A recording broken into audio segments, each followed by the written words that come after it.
Hey, welcome to a bonus episode of Synth Fundamentals. Today we're going to be using VCV rack to illustrate how different amplifiers and amplifier adjacent modules work.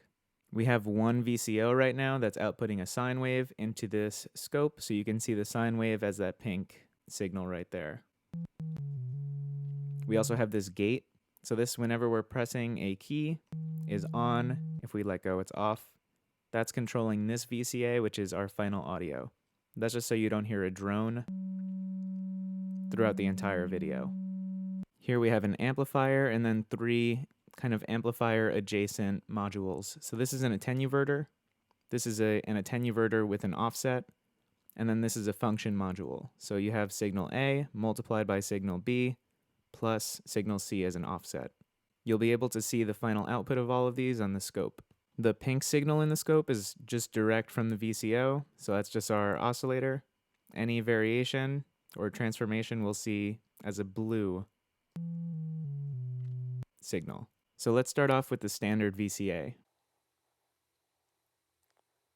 I'm just connecting all these things with the patch cables. And as we raise and lower it,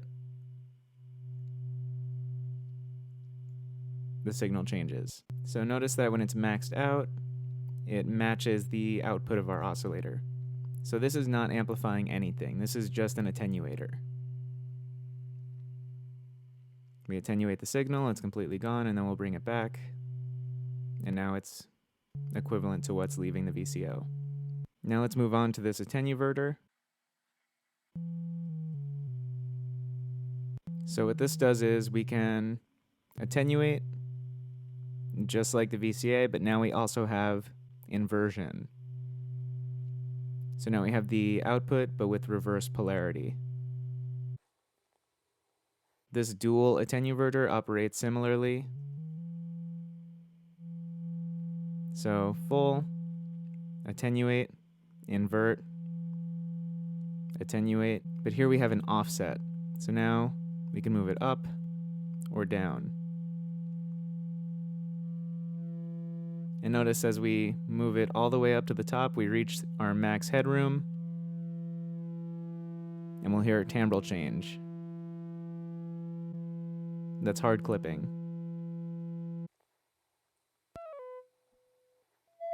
Now this operates similarly, except when we go to the max, we're getting a multiplied version of our signal. So let's use our gate as a multiplier.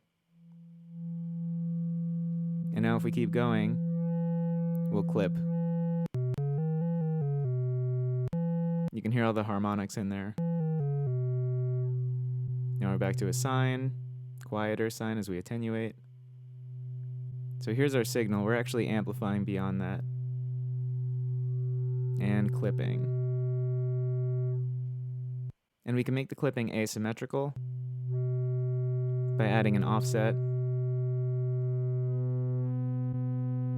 So now it's only clipping on this side,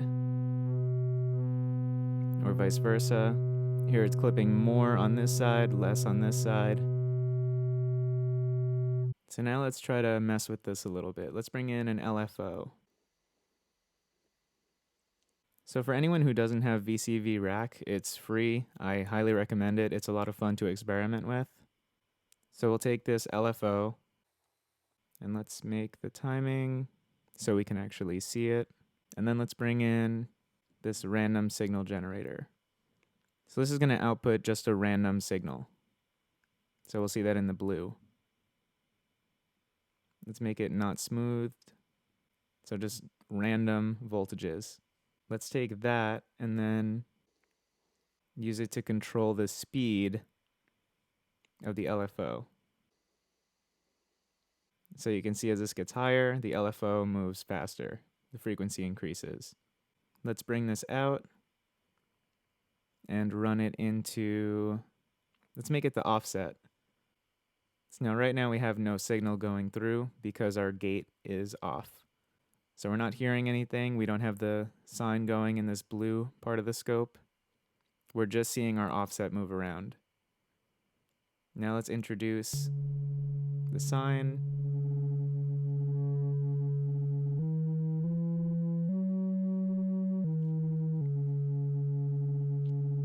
So you can hear it clipping randomly.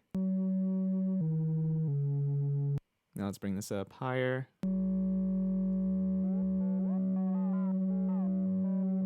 Now we have audio rate modulation. It's kind of like randomly varying our clipping.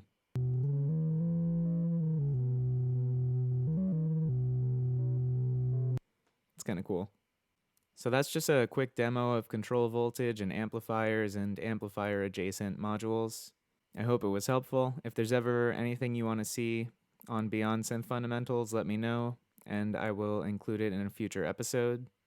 As always, I'm That Beat. Thanks for watching.